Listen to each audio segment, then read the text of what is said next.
KBS 열린 토론.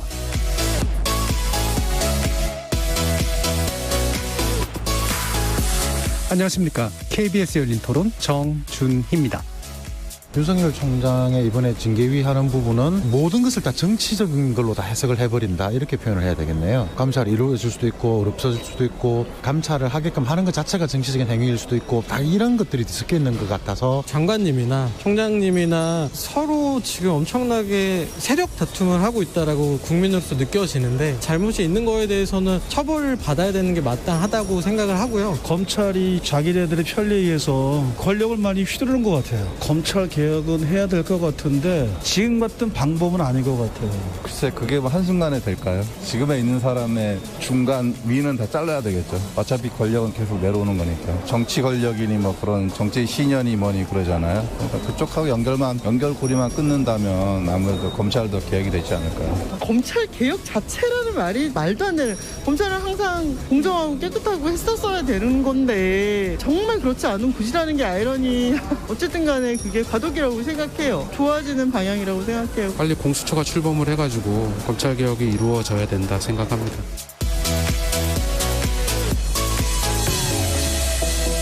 거리에서 만나본 시민들의 목소리 잘 들어보셨습니까?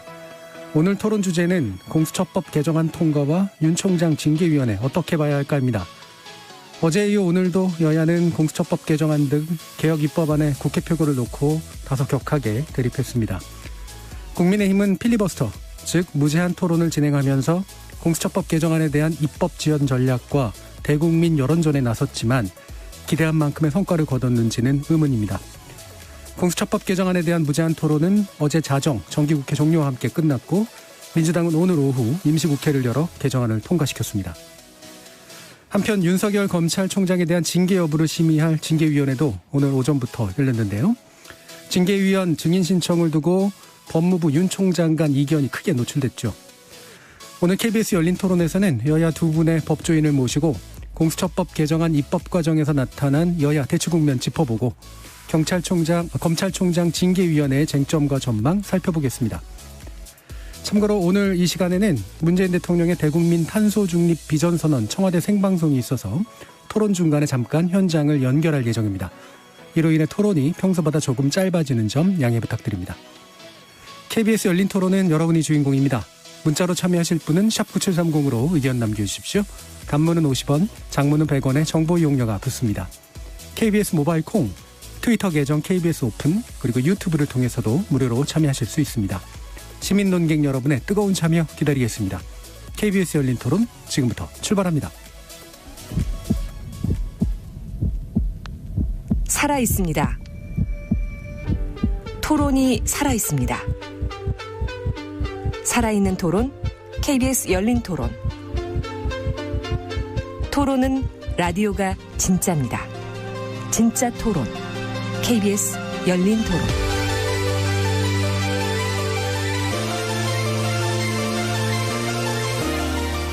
오늘 토론 함께해 주실 두 분의 전문가 소개하겠습니다.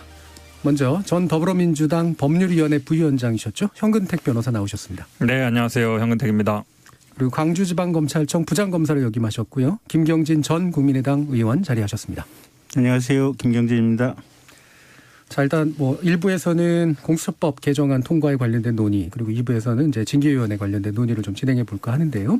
1부 중간에 아마 생방송이 또 연결이 있을 것 같습니다. 일단 공수처법 개정안 국회 본회의 통과했고, 윤석열 검찰총장에 대한 징계위원회 진행돼서 아마 오늘은 결론이 안 나지 않을까 싶은데요. 이 두 가지 사안을 묶어서 얘기하는 것도 맞을지는 잘 모르겠습니다. 어쨌든 검찰하고 관련된 아니긴 합니다만, 이게 어떻게 연결되는 건지, 어떤 현재의 전국을 표현하는 건지 두 분의 의견 한번 여쭤볼게요. 현근택 변호사. 네, 먼저 얘기할게요. 참 우연히 일치치고는 이게 두 가지가 같은 날 이루어진다는 게 굉장히 의미가 있죠. 왜냐하면 뭐 윤석열 총장 징계가 뭐 검찰 뭐 개혁과 직접 관계된 건 아니에요. 어쨌든 근데 이제 검찰과 관련된 일들이라는 거. 근데 이 공수처법 개정은 다 아시다시피 이 96년 이제 참여연 데서부터 나왔는 얘기인데, 김대중 정부에서도 하려고 해도 못했고, 노무현 정부에서 하려다 못했고, 결국은 사실은 지금 야당 측 예전에 대해서 좀 받았었어요. 예. 그 당시에도 보면은 뭐 총선 공약도 한번 나왔고요. 야당에서도. 이게 돌고 돌아 23년 만에 사실은 이제 작년에 결론이 났어야 되는데 예. 작년 겨울에도 뜨거웠잖아요. 이 공수처법 하나 가지고 지금 20대 이맘때, 국회 그렇죠. 마지막에 피날레를 장식한 네. 건데 그것 때문에 지금 정말 많은 사람들이 또 재판받고 있거든요. 그 공수처법이 핵심이었는데 좀 아쉬움은 있어요. 작년에 좀 깔끔하게 했으면 이런 상황이 안 왔을 텐데 법 만들어도 이제 안 되고 있었잖아요. 그동안 네. 어찌됐든.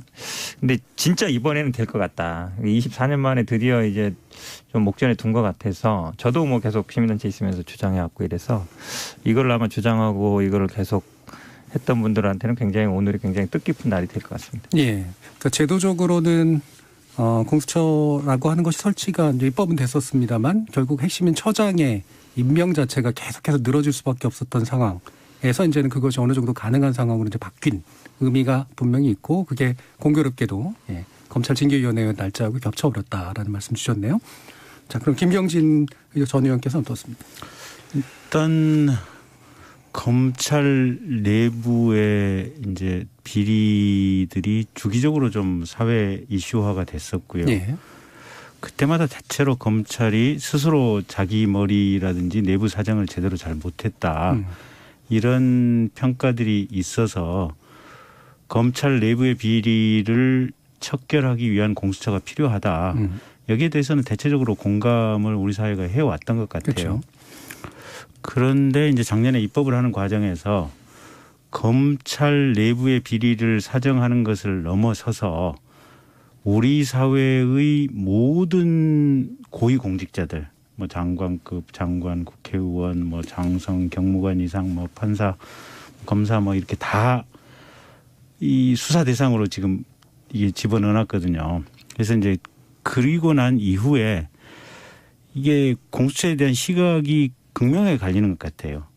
그러니까 검찰 내부 수사만 한정한다 이러면 별 이견이 없을 것 같은데 모든 고위공직자를 넣어놓다 보니까 이게 야당을 탄압하는 도구로 쓰일 수 있는 것이 아니냐. 예. 이런 문제 제기가 하나 있는 것 같고 또 한 가지는 현재 살아있는 권력에 대해서 검찰이나 경찰이 수사하려고 했을 때 이걸 공수처가 사건을 뺏어가서 사건을 유야무야 그냥 없애버릴 수 있는 기관으로 작동할 수도 있는 거 아니냐. 예.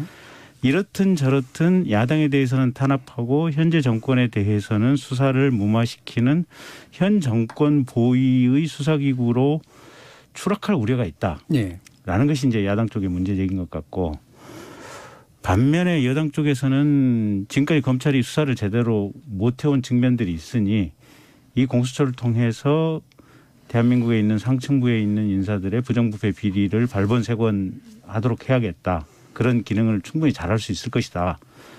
이런 시각이어서 그런 부분과 관련해 가지고는 앞으로 국민들이 이제 공수처 어차피 내년 한 2, 3월이면 출범할 것 같은데 네. 출범하고 나서 한 1년 동안 국민들이 유심히 좀 잘 지켜보셔야 될 것 같아요. 예. 그래서 지금 현재 민주당 쪽의 주장이 맞는지 또는 지금 현재 국민의힘 쪽의 주장이 맞는지를 좀 냉정하게 한 1년 정도 보시고 나서 예. 그다음 대통령 선거나 또 국회의원 선거 때 그게 투표 표심을 정하는데 하나의 판단 기준으로 좀 국민들이 써주셨으면 어떨까 싶은 얘기를 드리고요. 저도 이게 어떤 방식으로 작동을 할지는 아직은 예측을 못 하겠어요. 두 가지 가능성은 여전히 상존하고 있지 않나 싶어요. 예, 예. 한편으로는 이제 검찰의 비리 문제를 좀 해결하거나 검찰 개혁을 선도하는 그런 정기능과 다른 한편으로는 이제 이른바 정권의 보위, 그다음에 야당 탄압으로 쓰일 수 있는 역기능 사이에서 어떻게 갈지는 모르겠으니까 이걸 지켜보고. 아니 그러니까 검찰의 비리를 해결하는 순기능은 예. 그거는 별 이유가 없어요. 네. 여야 간에. 그리고 대부분의 사람들이 그런 순기능이 있다는 것은 이제 충분히 공통분모예요 보면. 네. 근데 그 이외에 이게 야당 탄압용으로 쓰일 거냐 아니면 정권 보유용으로 쓰일 거냐 이 부분은 그 여야 간의 시각이 극명하게 갈려요. 네. 그래서 그 부분을 좀 지켜보시라는 얘기예요. 주로 역기능 측이 얼마나 현실화될 것이냐를 지켜보고 이후에 정치적 판단을 좀 내려달라. 네, 네. 제가 보기에는 하나는 장담할 수 있을 것 같아요. 네. 앞으로 검사님들이 공짜로 술을 얻어먹고 다니기 힘들 것이다. 진짜로요. 왜냐하면 이번에 그 술 접대 사건도 보면 알겠지만 예. 이게 만약에 공수처가 있었으면 당연히 뇌물죄로 수사를 했을 거예요. 왜냐하면 아니 이 사람 이 검사 3명은 접대하는데 그냥 한 게 아니잖아요. 왜냐하면 이 사람들이 나중에 수사팀 들어갈 수 있다. 실제로도 한 명 들어갔고. 예. 그러면 당연히 직무 관련성이 있는 거죠. 그 조사받는 사람이니까 나 나중에 잘 되게 해주십시오 한 거잖아요. 근데 이거를 뇌물로 조사 안 하고 뭐 어떻게 계산해가지고 100만 원 이하로 해서 무슨 뭐 불교서 청탁금지법으로 한다. 상식적이지 않죠. 근데 그나마 이거는 그래도 기소라도 했잖아요. 한 명이라도. 예전에 기억하시겠지만 말씀하셨지만 정말 많은 일들이 있었잖아요. 그랜저검, 뭐 벤츠검사, 뭐 시세 차익 뭐 100억이니 뭐 그러니까 몇 억 단위는 끼지도 못할 정도로 많았는데 이게 사실은 쌓이고 쌓여서 지금 말씀하시는 게 물론 이제 한 7천 명 정도 돼요 대상이. 그중에 판검사가 한 5천 명이고 나머지는 이제 경무관급 이상 경찰 뭐 군인 뭐 국회의원들이 있지만 주된 거는 저는 아마 좀 그 견제 기능은 제가 봐도 검찰 쪽에 있을 거예요. 왜냐하면 사실은 검사가 한 2,200~300명 되는데 요 공수처 검사는 25명밖에 안 되거든요. 한 100분의 1보다 조금 큰 정도예요. 그러니까 그 존재 자체로 저는 아마 검찰이 제가 아까 우스갯소리처럼 어디 가서 이제 공짜로 술은 절대로 못 얻어먹을 것이다. 누가 사든지 간에 변호사가 사든지 친구가 사든지 간에. 왜냐하면 당장에 그게 중요한 타깃인 거 알거든요. 그러니까 그거 자체로 저는 좀 자정 기능이 있을 것이다. 그다음에 두 번째 말씀하신 이제 정부에 어떻게 한다 아니면 현 정권은 좀 보위를 하고 야당 탄압용이다 이 얘기도 되게 많이 나온 얘기인데요.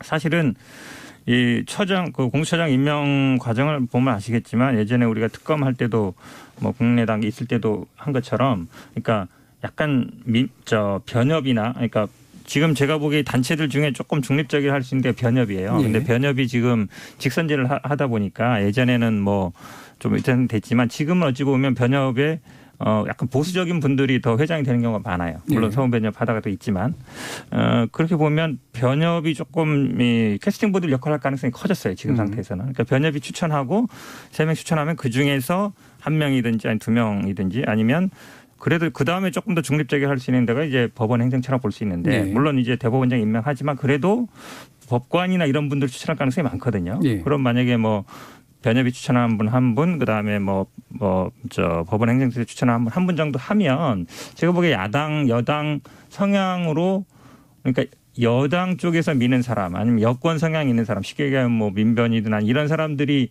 될 가능성은 그렇게 많지 않다라고 봅니다. 그럼 저는 오히려 검찰총장이나 경찰청장이나 이런 분들이 대통령이 직접 임명하잖아요. 거기에 어떤 인사청문회를 거치긴 하지만 그거보다는 오히려 더 공정성이 생길 것이다라고 봅니다. 어차피 뒤에서 할 얘기긴 했는데 방금 말씀이 나왔으니까 아무래도 변협이나 이제 법제처 쪽에서 이제 그 법원 행정처에서 추천한 그 후보가 될 가능성이 높고 그렇다면 야당이 생각하는 그런 정도의 어떤 불공정성 문제는 부식이 될 수 있을 것 같다. 이제 이런 의견을 내주셨는데 어떻게 보세요, 김경재 의원? 글쎄 이제 그 부분을 지켜봐야겠죠. 근데 어쨌든 초대 지금 공수처장 같은 경우는 대단히 정치적인 중립을 잘 지킬 수 있는 사람이 됐으면 좋겠고, 저도 당분간은 공수처가 원래 생각했던 대로 검찰 비리만 수사하는 데 좀 역량을 집중해 줬으면 좋겠어요. 다른 데 수사는 검찰 경찰에 맡기고 사실은 공수처가 수사 능력도 안 돼요.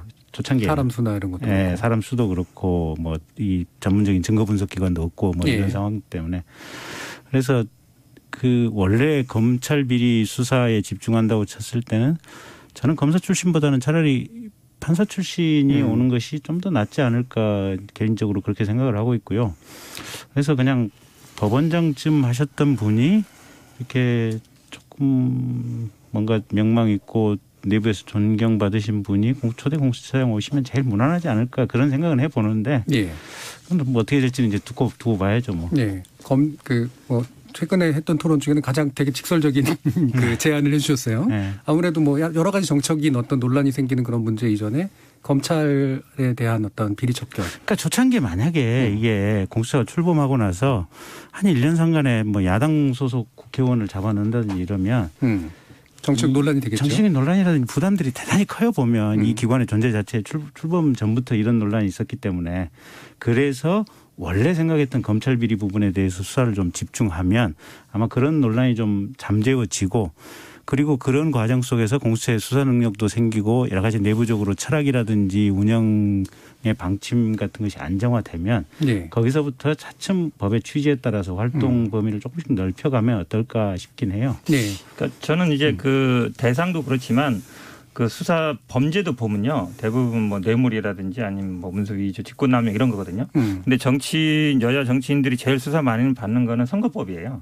예, 선거법. 그렇죠. 뇌물도 예. 있지만 많지 않잖아요. 근데 선거법은 아니에요. 선거법은 검찰이 그대로 합니다. 음. 그렇게 보면 사실 어찌 보면 국회의원들이 직접적인, 그러니까 국회의원들이 걸릴 수 있는 거는 뇌물죄나 뭐 그런 게 있어요. 직권남용은 아닌 것 같고요. 그러니까 그런 거 아니면 직접 대상에 들어가지 않거든요. 네. 그러면 오히려 지금 말씀하신 것처럼 근데 이제 특히 뭐 판사도 물론 뭐 없을 수는 있겠지만 저는 근데 개인적으로는 약간 여성이면서 판사 출신이면서 약간 고위직에 있던 분. 그러니까 어찌 보면 법조계 어느 정도 이상 같은데 왜냐하면 남자들이 아무래도 보면 좀 이렇게 개인적인 관계나 이런 것들로 많이 흔들리는 부분이 있어요. 예. 보면 왜냐하면 뭐 동문회, 뭐 동창, 뭐 선배, 후배 이렇게 따지니까. 근데 여성들이 좀 어찌 보면 그런 데서는 좀 냉정하다고 볼 수 있거든요. 공정하다고 볼 수 있고. 그리고 말씀처럼 또 판사, 법원장이나 이렇게 했던 분들은 그래도 법적인 절차도 알고 이러면 그래서 이제 떠오르는 분이 있잖아요. 우리들이 뭐 예전에 뭐 김영란 대법관이나 아니면 그 전에 뭐 헌재 재판관이나 이런 분들이 좀 고사했다는 얘기가 있는데 저는 좀 그런 분들이 조금 적극적으로 나서줘서 했으면 좀 자리 잡는 데는 충분히 저는 좀 기여를 할 것 같다는 생각입니다. 그 말씀하시니까 현 변호사님 예. 진짜로 공수처 초창기에는 직권남용 수사는 절대 하면 안 돼요. 이게 직권남용이 죄가 되느냐 안 되느냐부터가 애매모호한 요소가 있고. 알겠습니다. 그러면 그 쟁점이 된 것들을 바로 들어가겠습니다. 지금 이번에 개정안의 물론 핵심은 기존에 이제 7명 가운데 6명의 찬성, 실질적인 비토권이죠. 이거를 7명 가운데 5명 찬성 구조로 이제 바꾼 것이 아마 가장 핵심이고 이 부분에서 가장 큰 대립이 있었습니다. 기타 이제 검사 관련된 검사의 자격 요건 완화한 부분이 있고요. 공수처장의 재정 신청권을 삭제한 부분도 있고 해서 일부가 이제 약간 섞여 있는 그런 측면들이 있는데 이런 변화에 대해서 어떤 점에 좀 주목하시는지 전반적인 평가도 한번 또 들어보겠습니다. 이 부분 김경재 의원부터. 일단 지금 7명의 추천위원 중에서 6명 추천을 5명으로 바꾼 것은 예. 어쩔 수 없는 측면이 일부 있었긴 했어요. 회의를 4번 하는 동안 야당 측 위원들의 반대가 변협 회장님 말씀에 따르면 너무 반대를 위한 반대라고 느껴질 정도로 좀 심했다라고 하는 평가가 있어서 조금 뭐 이 개정의 필요성이 있긴 있었는데 너무 성급한 것이 아닌가라는 생각이 시기상. 들었어요. 그래서 저는 회의를 최소한 한 3-4번 이상은 더 해보고 야당 측 위원들을 정말 끝까지 설득해보고 이 조항을 바꿨을 때 국민들이 이게 여당이 부득이하게 바꿨구나라는 어떤 민심의 동의를 얻을 수 있었을 텐데 작년 이맘때 이게 야당의 동의 없이는 절대 공수처장 뽑지 않고 출범 안 시키겠다고 얘기를 했다가 회의 4번 하고 이거 바꿨다고 하는 것은 조금 좀 섣부른 감이 없지 않다라는 것이 이제 제 개인적인 평가고요. 두 번째는 기존에 이제 자격 요건 중에 법조 경력, 법조인 자격 10년, 그 다음에 현직 그러니까 뭐 재판, 수사, 조사 5년 그 현직 요건 없애버린 부분도 조금 아쉽기는 해요. 아무래도 이게 공수처 검사 한 분 한 분이 실은 대단히 중요한 국가적인 수사를 하는 주체들이기 때문에 그래서 그 현직 요건을 살려뒀으면 어떨까라는 생각이 들고 그다음에 임기도 지금 기존에는 3년 임기에 3번 연임 가능하도록 됐는데 지금 7년 임기에 무제한 지금 연임이거든요. 보면. 그래서 7년 임기에 무제한 연임이면 이게 경우에 따라서는 공수처 검사가 대한민국의 무소불위의 권력자로 7년이 아니라 뭐 이론상으로 70년도 가능한 이런 상황들이 되다 보니까 물론 65세면 정년 퇴임은 하겠지만 국민연금 쪽에서 한 30-40년 동안 공수처 검사만 하는 이런 상황이 될 수도 있어서 그렇게 되면 그 공수처 검사 한 명 한 명이 정말 대한민국의 무지막지한 권력자로 변할 가능성이 있거든요. 그래서 그 부분에 대한 조금 담보 장치가 부족한 게 좀 아쉽다라는 생각이 들어서 그런 부분들은 다시 나중에 좀 운영을 해보다가 다시 상황에 따라서 좀 개정의 필요성이 있지 않나 그런 생각이 좀 들었습니다. 그거는 좀 팩트 체크가 필요한 것 같은데요. 그 전에는 이제 공수처 검사는 3년 2번 할 수 있고 60세까지인가 아마 60세 임기였는데 7년 무제한이라는 건 아닌 것 같은데 아마 그 수사관 얘기 아닌가요? 아니 검사가 그렇게 됐어요. 이번에 개정안에 그게 안 들어 있었던 것 같아요. 그래요? 저는 들었거든요. 근데 또 이제 변호사 경력 10년에 플러스 이제 조사나 재판 5년이었었거든요. 한편 얘기하면 판사나 검사나 이거 한 5년 이상 하다가 나와서 변호사 10년 이상 했어야 되는데 그럼 한 15년 이상 경력인데 그런 분이 그렇게 많지가 않아요. 사실상 따지고 보면. 그러니까 아마 50세 이하로 따지니까 한 200명 정도라던데 과연 올까. 근데 또 어떤 규정이 있냐면 검사 출신은 반에 못 넘게 돼 있거든요. 네. 그러면 이제 쉽게 얘기하면 반 이상은 판사나 아니면 다른 데서 조사했던 사람을 채우라는 얘기인데 그러면 결국 15년 경력 정도 이상 돼. 15년은 아니에요. 그러니까 아니에요. 법조 자격하고 10년이고 아, 자격하고 10년이고 그 중에 반만. 예. 뭐 그거는 그러면 뭐 아마 이제 될 것 같은데요. 그 다음에 이제 결국 제일 쟁점이 이제 6명을 이제 5명으로 해서 결국은 이제 야당이 비토권을 뺏어간 거 아니냐. 작년에 만들 때는 걱정 마라. 너희들이 비토권 행사할 수 있으니까 야당 의견도 반영된다. 물론 이제 그 당시에 정치적인 상황이라는 건 아마 야당의 교섭단체 2개를 염두에 뒀던 것 같아요. 그러다 보니까 그럼 두 번째 야당 교섭단체가 제안하는 데는 아마 들어올 것이다. 지난번에 박영수 특검 하듯이 그걸 염두에 뒀던 것 같은데 결국은 그렇게 안 된 거죠. 근데 아마 저는 뭐 변협 회장님의 얘기가 일리가 있다고 봐요. 그러니까 본인도 반대했는데 회의를 몇 번 해봐도 결국은 5표 이상은 안 나온다. 몇 번 해도. 왜냐하면 기억하시겠지만 다 추천해라 해가지고 한 10여 분 추천해가지고 그중에 투표를 한 거거든요.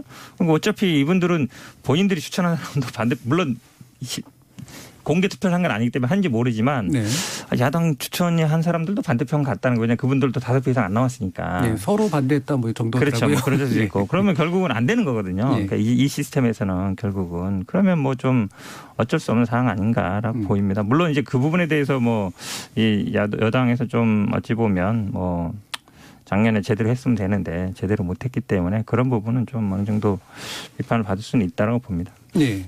그러니까 뭐 이 비토권 관련해서는 사실 7명 중에 6명의 어떤 찬성을 요구하는 경우는 상당히 좀 드문 경우였던 건 분명하죠. 그래서 이게 잘 작동할 것인가라는 문제를 우려를 했었는데 역시 잘 작동하지 않더라 이건데 문제는 이제 아까 김경진 의원께서는 그래도 좀 더 두고 봤어야 되는 거 아니냐. 좀 더 회의를 했었어야 됐어요. 그렇지 않으면 이게 야당 설득이 좀 부족했다. 그런 비판들이 가능할 것 같아요.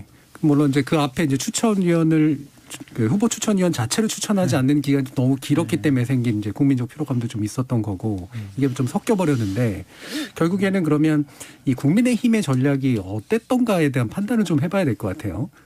지금 계속해서 막아나서는 정도의 어떤 일종의 사보타주를 하는 그런 방법을 계속 썼단 말이죠. 그러니까 이제 전략만 가지고 본다면 국민의힘이 잘못된 전략을 쓴 거죠. 근데 이제 그쪽 분들 만나서 얘기를 들어보면 그분들의 생각은 이 제도 자체가 위헌이라고 생각을 하더라고요. 그러니까 첫째는 대통령 직속의 수사기관을 만드는 것 자체가 위헌이고 두 번째는 일반 검찰이나 경찰에서 수사하고 있는 사건을 뺏어가는 것도 위헌이고 그래서 위헌성이 있기 때문에 자기네들은 헌재에다가 지금 위헌 심판을 제청해 놨고 그래서 이게 정치권에서 헌재에다가 신속한 어떤 심리와 결정을 요구해서 결정을 받아보고 나서 헌재가 합헌이라고 하면 이 추천 절차를 하면 어떠느냐.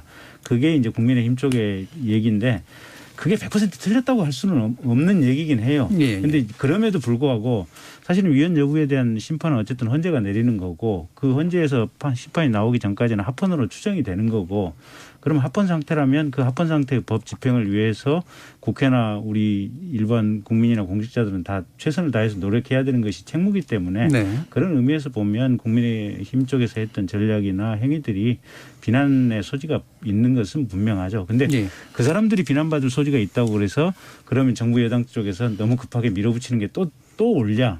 그건 제가 볼 땐 이번에 조금 너무 급하고 좀 빨랐어요. 그러니까 그 뒤로도 이제 보면 지금 필리버스터 사실 뭐 실효성이 별로 없잖아요. 그러니까 그리고 그게 있으면 그나마 이제 여론의 역풍을 만들어내는 그런 정도의 어떤 설득 효과. 저는 이번에 보면서 이게 이제 여야 공수교대가 되면 사실은 만약에 이제 다음번 국회의원 선거 때 지금 국민의힘 쪽에서 한 150석 넘어가는 상황이 된다면 지금 민주당이 했던 방식 똑같이 할 것 같아요. 원래 국회 선진화법 할 때 필리버스터라고 하는 것이 야당한테 합리적인 지금 의사방해를 할 넉넉한 시간을 주겠다는 거 아니에요. 근데 이게 회기 쪼개기 방식으로 슬라이스를 해가지고 필리버스터 할 수 있는 시간을 현실적으로 2-3시간 주고 회기를 끝내버리는 거 아니에요. 보면.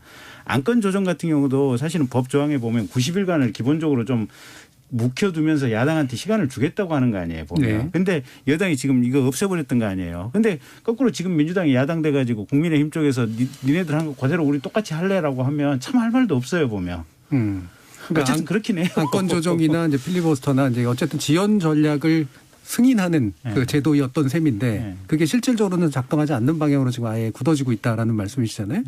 황근택 변호사님. 그러니까 결국은 안건 조정이도 뭐 무조건 90일은 아니고 최장 90일 이렇게 돼 있죠. 그다음에 그거를 결의할 때는 3분의 2로 돼 있는 거고요. 지금 필리버스터도 할 수 있지만 어쨌든 중단시킬 때 24시간을 중단시킬 때는 180석으로 돼 있는 거잖아요.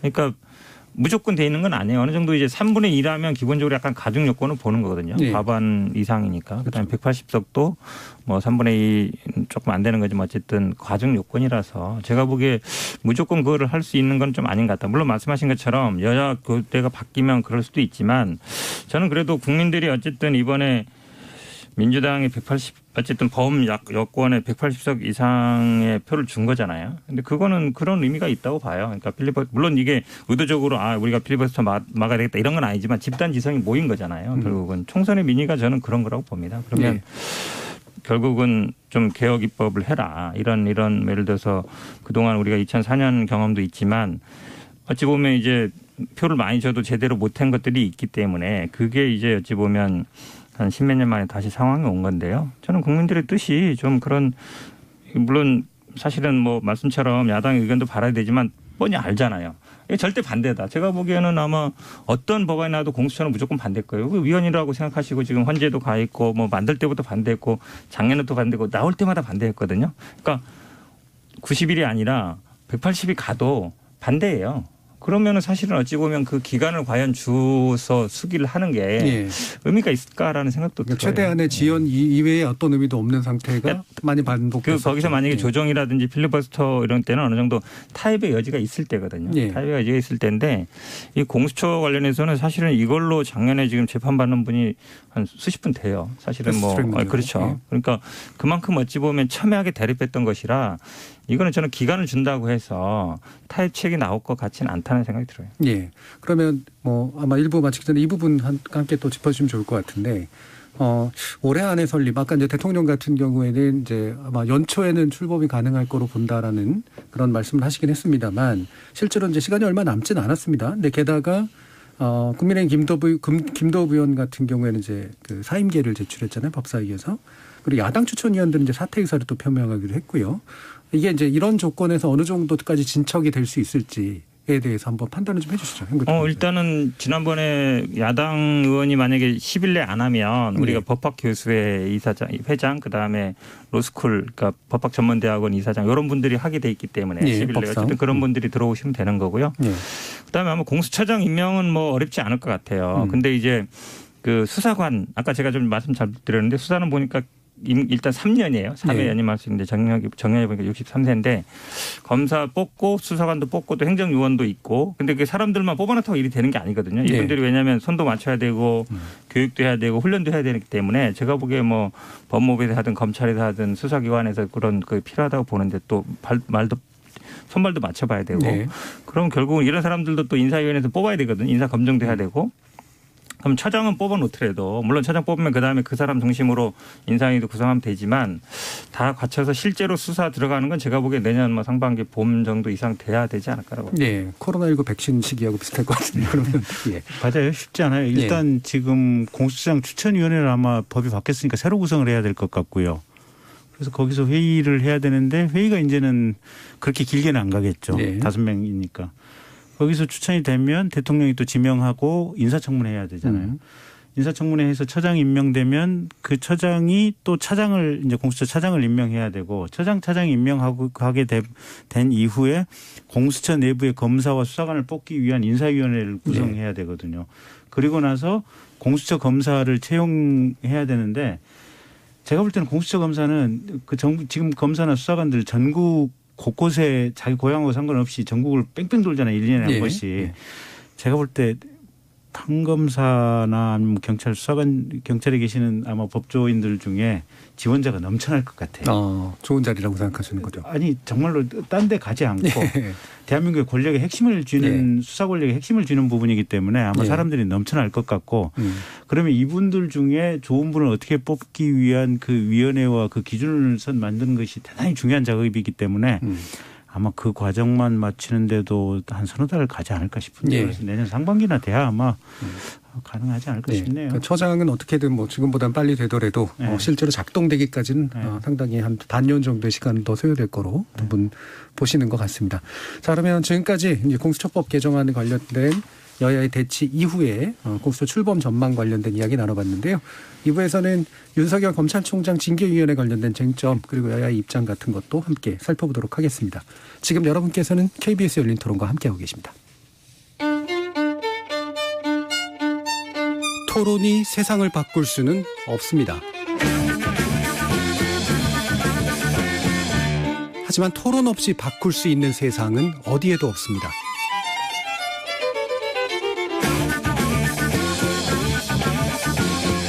세상의 선한 변화를 갈망하는 당신.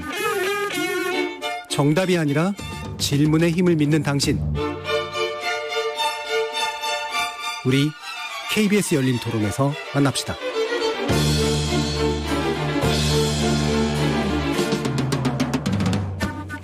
KBS 열린 토론, 오늘은 공수처법 개정과 윤 총장 징계위원회 관련된 내용 어떻게 봐야 될지 주제를 놓고 김경진 전 국민의당 의원, 현근택 전 더불어민주당 법률위 부위원장 이렇게 두 분과 함께 하고 있습니다. 자, 윤 총장 이제 징계위원회 오늘 오전에 열렸고요. 이제 출석 여부는 관심이 있었는데 출석은 하지 않았고 기피 신청 내지 여러 가지 것들이 이제 진행이 됐습니다. 지금까지의 진행 상황들 일단 어떻게 보시는지요? 김경진 의원님.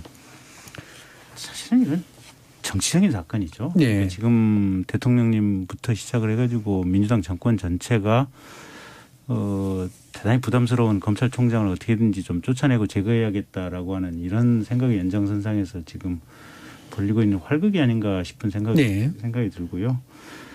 대단히 불행한 일이고, 근데 다만 이제 저는 윤 총장이 지금 법적 대응을 하고 있는 것은 대단히 잘하고 있는 일이라고 봐요. 왜냐하면 지금 이 행정심판 그리고 아마 어떤 형태의 징계가 나오든 윤 총장은 제가 볼 때 법정에 갈 것 같거든요. 네.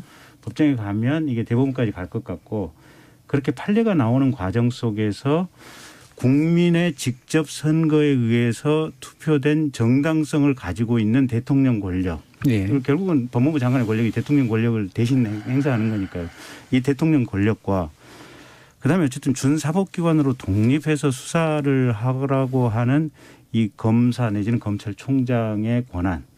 그 권한의 한계 지점이 어디까지인지, 어디까지 일반적인 수사 지휘를 할 수 있고, 검찰은 사법고시 합격해서 공무원 임용받았는데 여기서는 얼마만큼 독립해서 할 수 있는지 명확하게 기준이 법원 판례를 통해서 정립될 수 있는 계기가 될 것이다. 그래서 이 법정 다툼을 제대로 해놓으면 아마 장기적으로는 아무리 검찰총장이 정권의 대통령에 의해 눈밖에 난다고 하더라도 이 기준에 의해서 인사가 될 수밖에 없는 것이고, 함부로 쫓겨나기도 어려운 상황으로서 뭔가 기준이 정립될 것 같기 때문에 어쩌면 좀 시끄럽고 혼란스럽긴 하지만 장기적인 국가를 위해서는 오히려 다행스러운 측면도 있다. 저는 그렇게 보고 있습니다. 이 상황 자체는 대단히 불행스럽지만 지금까지 좀 불명료했던 부분들, 사실은 내적 정치로 해결이 됐던 거잖아요. 뭐 나가라면 나가고 뭐 이런 거였으니까. 근데 그게 어느 정도의 독립성이 총장에게 부여된 거냐, 그리고 어느 정도의 민주적 통제가 합법적인 것이냐, 이 부분에 선을 그어주는 계기가 될 것이다. 그러니까 이제 저희가 헌법이나 형사소송법 고시 공부할 때 글자로서는 우리가 충분히 배우고 익혔던 게 있는데 현실에서 어떻게 작동하는지에 이제 선례가 하나 굳어지는 게 있고, 또 전문 법조인들 외에 국민들도 이제 그 점에 대한 인식을 아주 명료하게 할 수 있는 계기가 되지 않을까 싶어요. 저는 조금 다른데요. 결국은 이제 김 의원님 말씀은 이게 끝까지 이제 법적 판결 전점으로 간다. 대법원까지도 가고 하는데, 그러려면 이제 변수가 많아요. 예를 들어서 뭐 정직 이상의 중징계가 났는데, 만약에 난다 그러면 임기가 얼마 안 남았거든요. 7, 8개월밖에 안 남았어요. 근데 물론 뭐 만약에 정직 이상이 정직 5개월 이렇게 났는데, 물론 집행정지를 받아주면 뭐 예를 들어서 임기를 채울 수 있는 거지만 뭐 본안은 안 끝나겠죠. 본안은 제가 보기에 대법원까지 가려면 보통 이런 2, 3년 걸리니까요. 끝난 다음에 문제겠죠. 근데 만약에 집행정지를 안 받아준다, 그럼 굉장히 복잡해져요. 정직은 총장은 있긴 있는 거거든요. 근데 임명을 할 수 없어요. 근데 면직이나 이제 해임되면은 새로운 총장 임명할 수 있겠죠. 그러면 제가 보기에 이걸 끝까지 물론 이제 집행정지를 안 받아준 상태에서 나중에 이제 법원에까지 가서 다 잊혀지겠죠. 그때는 한 2, 3년 후에는 뭐 바뀔 테니까 총장이 한 번 바뀐 상태도 있지만 그래서 과연 이게 법적 분쟁으로 계속 가는 게 꼭 맞는가라는 생각은 좀 들어요. 왜냐하면 말씀처럼 그렇게 임기가 얼마 안 남아서 실익이 있는가라는 얘기도 있는 것 같고요. 그다음에 야당에서 계속 이게 결국은 검찰총장 뭐 찍어내기 아니냐 아니면 뭐 살아있는 권력을 수사해서 이런 거 아니냐도 있지만요. 저는 모르겠어요. 뭐 정치적인 얘기를 하면 사실은 이제 검찰총장이 어쨌든 야권의 유력한 대권 주자로 계속 나오고 물론 뭐 본인이 원한 건 아니지만 어쨌든 그런 상황이 계속 되고 있잖아요.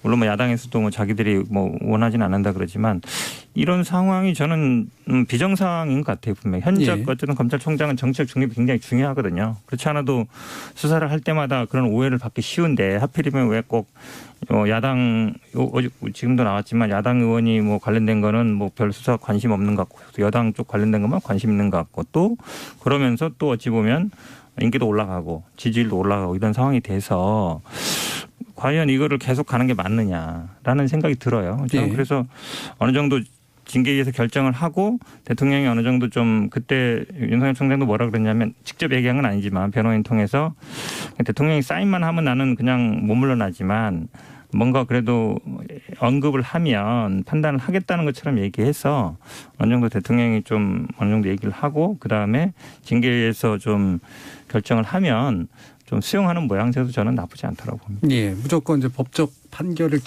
기대하면서 길게 끄는 그런 상태는 아니어야 된다 적어도. 그러니까 이제 그거는 아니었으면 좋겠다는 희망사항인 것 같고 제가 볼 때는 이제 현실에 있어서 윤 총장이 그러면 어떻게 행동을 할 것인가 이제 프레딕팅 예측을 한다고 보면 윤 총장 입장에서는 뭐 가령 경징계가 나온다고 하더라도 나는 잘못한 게 하나도 없는데 나는 검찰총장으로서 할 일을 했고 적정하게 일을 했는데 내가 왜 징계위원회에 회부되어야 되고 내가 왜 직무정지를 맞아야 되느냐. 아마 그렇게 생각할 가능성이 대단히 크기 때문에 끝까지 소송으로 갈 거라고 저는 예상을 하고 있고요. 아까 이제 해 변호사님 말씀하신 중에 그러니까 이 소송 가기 전에 지난번에 국감 때 얘기를 기준으로 해본다면 대통령께서 이 징계 문제가 되기 전에 말씀을 하셨다면 그건 아마 제가 볼 때는 윤 총장도 그냥 받아들일 마음의 생각은 있었던 것 같아요. 그런데 이게 지금 징계 문제로 들어가 버린 이상은 본인도 아마 끝까지 가려고 생각하지 않는가가 제가 보는 윤 총장에 대한 분석이에요. 나름대로 뭐 명예로운 퇴진까지는 어떨지 모르겠습니다만 어쨌든 물러설 곳이 없게 된 상태라는 말씀이신 거죠. 그러면 뭐 여기에 대해서 뭐 정치적으로 보는 눈들은 또 굉장히 또 현격한 차이가 있으니까요. 그러면 두 분 또 법조인이시니까 실제로 다툼이 되고 있는 영역에 대한 판단을 좀 해주세요. 이를테면 징계위원 기피 신청을 했고 이거 예상대로 했습니다. 4명에 대해서 신청을 했고 기각됐죠. 증인 신청에 대해서도 이제 상당 부분 대립이 있었고 지금 징계위원회가 이제 직권을 가지고 이제 밀고 가는 이제 그런 상태인데요. 이 부분에 대한 판단은 어떠세요, 김경진 의원? 이제 아마 행정소송 가게 되면 이제 법원에서 기본적으로 이제 판단을 할 것 같고요. 최소한 지금 오늘 회피한 심재철 검찰국장 같은 경우는 만약에 회피를 안 하고 끝까지 했다고 한다면 그 부분은 분명히 하자가 됐을 것 같아요.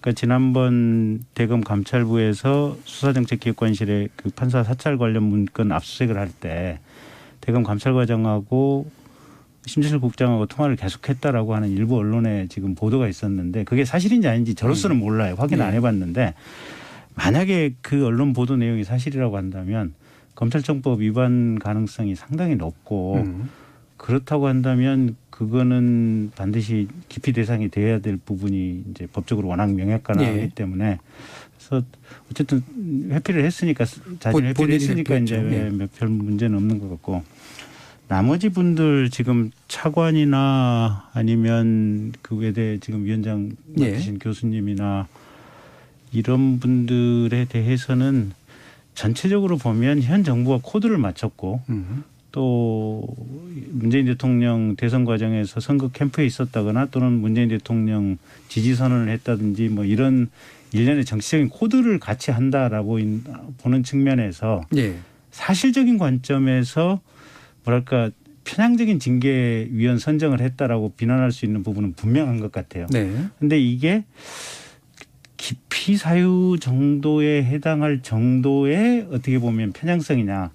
그 부분에 대해서는 저도 명확하게 말씀 못 드리겠어요. 그거는 아마 법원의 판단에 따라서 나중에 이제 좀 명확하게 될 것 같은데 어쨌든 그냥 평범한 국민들의 눈으로 보기에는 법무부 장관이 이걸 구성하는 데 있어서 자기 쪽과 철학이 같은 사람들로만 구성을 했다.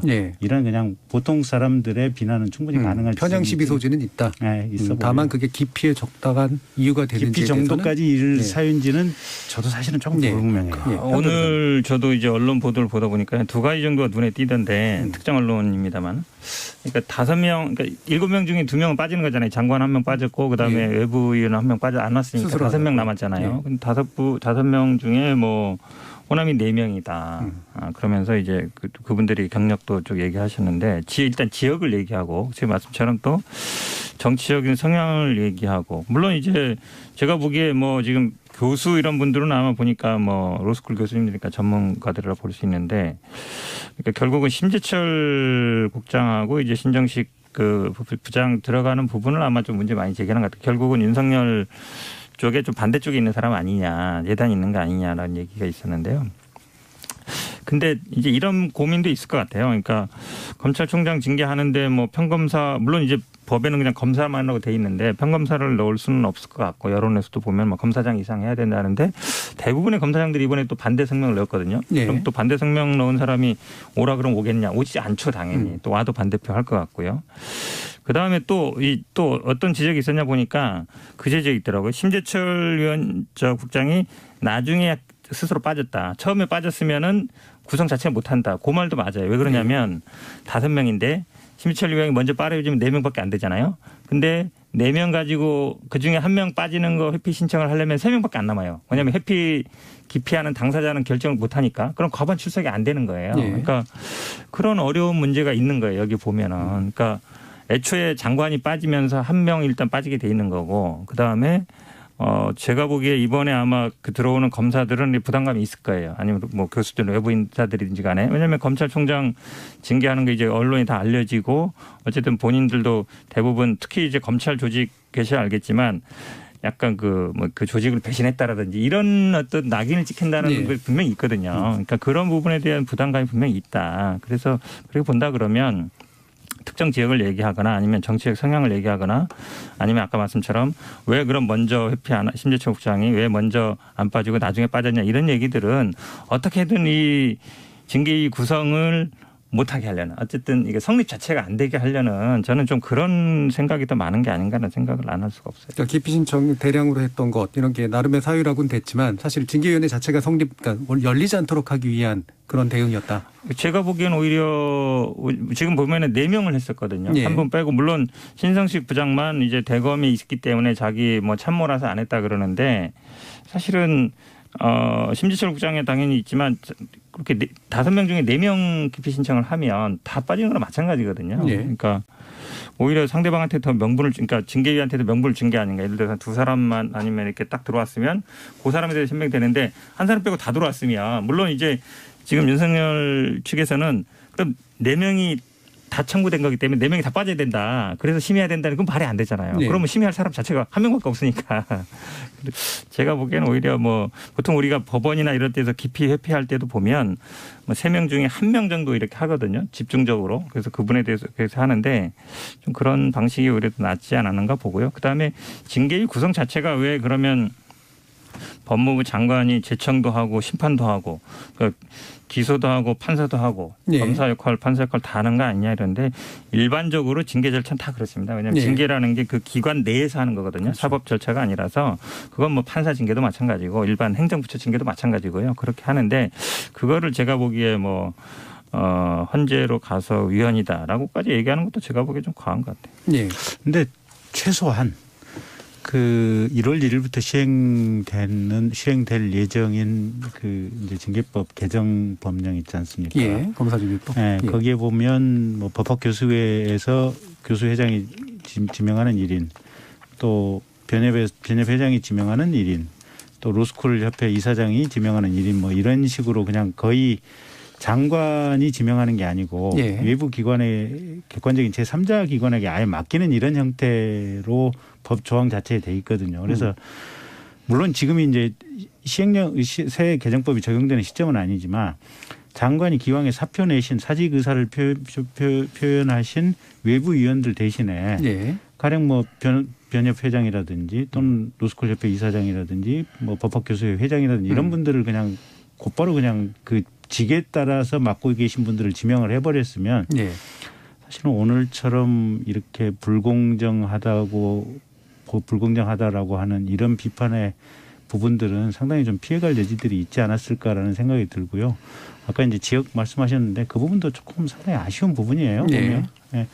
뭐 어떻게 결과가 그렇게 됐다 그러지만 결과로서 보면 그건 오해받을 수 있는 소리들이 있는 예. 거죠. 지금 이제 그 계속해서 징계위원회 원래 계속 열는 거를 미룬 거, 그다음에 나름대로 절차성을 강화하려고 노력하는 게 이제 나중에 결국은 법적 절차, 법적 판단까지 예비해두고 지금 하는 일들일 거 아니에요. 네. 그럼 아까도 이제 얘기해 주신 게 이런 징계위원회 구성이 실제로 법적으로는 의미 있게 불법적이다라고 판단할 것까지는 잘 모르겠다라는 말씀 주셨잖아요. 네. 그러면 어떤 것들을 들여다보고 판단을 할 것 같으세요? 일단은 뭐 그러니까 이 징계위원회에서 지금 문제 삼고 있는 이 징계위 자체가 절차적으로 문제 있다. 예. 이거 판단하지는 않을 거예요. 그건 나중에 이제 법원 갔을 때 얘기고. 그러니까 법원 갔을 그렇죠. 갔을 때 얘기고 지금 오늘 징계 사유탕 우리가 다 알고 있는 6가지 뭐 사찰 문제라든지 아니면 이거 갖고 얘기하는 거거든요. 결국은 제가 질문했던 것도 사실 네. 법원에 갈 것 같아서. 법원에 갔을 때 예. 나름대로 이게 편향적으로 구성됐거나 또는 징계위원회 구성 자체가 좀 법적으로 올바르지 않다라고 판단받을 가능성을 염두에 뒀을 것 지금 같아요. 뭐 여러 가지 얘기하고 있잖아요. 일단 명단을 사전에 공개 안 했다. 예. 기피 신청하려고 하는데 그다음에 복사를 다 안 해줬다. 열람 복사를 다 안 해줬다. 그러니까 누락시켰다는 거죠. 그렇죠. 일부. 그다음에 뭐 기간 안 줬다는 거는 일단 해소가 된 것 같고요. 예. 그다음에 뭐 증인 신청 갖고도 아마 치열하게 싸울 것 같은데 증인 이럴 수 있죠. 이제 지금 원래 3분은 본인들 증인이고 본인들이 데리고 갈 수 있는 사람이고 4분은 보니까 이제 본인들이 데리고 갈 수 없는 사람인데 그럼 본인들이 같이 가는 동행한 사람들의 당연히 이제 자기 측 증인이지만 지금 이성윤 중앙지검장이나 이런 분들은 어쨌든 제가 보기에 증인 채택해도 안 나올 가능성이 제가 보기에 뭐 이게 법원 절차 같은 거면은 뭐 과태료라도 매기는데 그런 절차가 또 준용될지도 잘 모르겠어요. 그러니까 안 나오겠죠, 당연히. 그러면 이제 채택하에서 과연 실익이 있겠느냐 이런 문제도 있어서 그래도 저는 아마 지난번에 기간도 5일 기간 이상 주는 거고 같은 거 보면 아마 가능한 한 최대한 그 윤석열 총장 측이 원하는 거라든지 증인 신청이라든지 아니면 뭐 신문이라든지는 다 들어주려고 할 것 같다. 왜냐하면 그게 나중에 좀 그래도 우리는 최대한 절차적인 거 보장했다라는 그런 명분되기 때문에 좀 시간은 좀 더 오래 걸리지 않겠냐라고 보입니다. 좀 그렇지 않아도 좀 그 징계위가 9시 30분 걸려서 이제 종료됐고 다음 주 화요일, 그러니까 15일에 속개 예정이다라고 하는 뉴스까지도 방금 뜬 것 같은데요. 아마 이제 오늘 끝나진 않을 것이다라는 대충의 예상들, 방금 말씀해 주신 것처럼 최대한 절차성을 확보하기 노력할 것이다라는 예상들은 맞고 있는 것 같아요. 네. 어떻게 전망하세요? 글쎄요, 이제 최소한 그 윤 총장 측에서 기본적으로 또 신청했고 나올 뜻을 표한 증인들에 대해서는 증인 신문에 있을 것 같고요. 다른 분들도 지금 이성윤 지검장이나 또는 뭐 정진웅 차장이나 이런 분들도 공직자들 아니겠습니까? 본인들 수사와 관련해서 누가 더 정당한가 이 정당성에 관한 부분이니까 채택하면 안 나오실 이유는 없는 것 같아요. 본인이. 네, 본인들이. 그래서 윤 총장 측에 어떻게 보면 충분한 기회를 준다고 한다면 그분들 증인 채택해서 얘기 들어보는 게 적절한 것 같고요. 그리고 나서 결정을 해야 되지 않나 싶어요.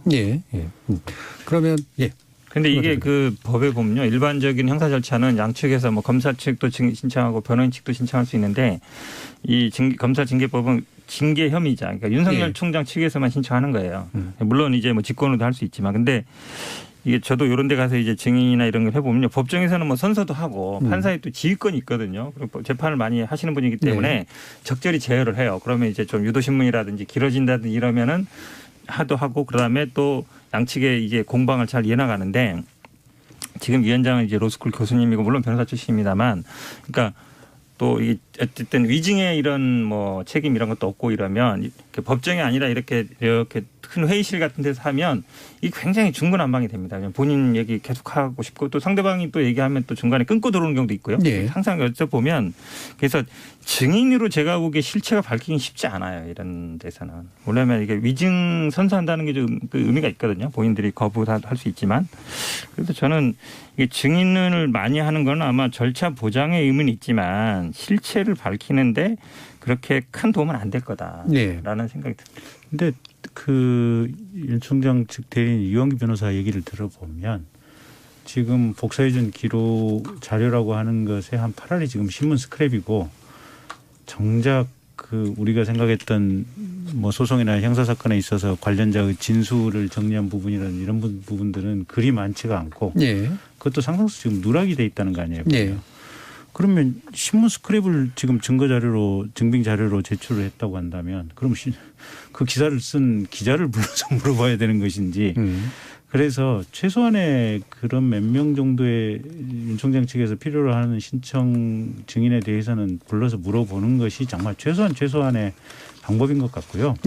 우리가 통상 일반적인 어떤 행정에서 징계 절차는 대부분 형사사건이 마무리된 사안들이에요. 보면 이미 뇌물 받아먹거나 음주운전을 했거나 이래가지고 명확한 사건에 대해서 사후적으로 인사상의 신분정리를 위해서 지금 징계 절차를 하는 건데 이건 윤 총장에 대해서 형사사건이 지금 문제되는 것이 아니고 실은 보면 이게 일종의 정치적인 지금 파워게임으로 잘라내기 위해서 형사사건하고 상관없이 지금 이런저런 이유를 가지고 들이대는 거 아니에요. 보면. 형사사건 자체가 진행되기도 어렵지 않겠습니까? 총장의 위치에 있는데. 아니 그건 뭐 굳이 한다면 뭐 특검을 해도 되죠. 근데 사실은 특검할 거리도 안 되고 이게 말도 안 되는 걸 가지고 지금 이 사단을 벌리니까 그런 건데 대통령께서 그러면서도 또 동시에 이제 뭔가 좀 공정한 모습을 보이라고 하니까 참 법무부 입장에서도 진퇴양난이고 참 이런 상황으로 보여지긴 한데 어쨌든 최소한의 그 정도 증인은 받아주어야만 그래도 좀 공정 비슷하게라도 좀 느끼지 않을까 싶네요.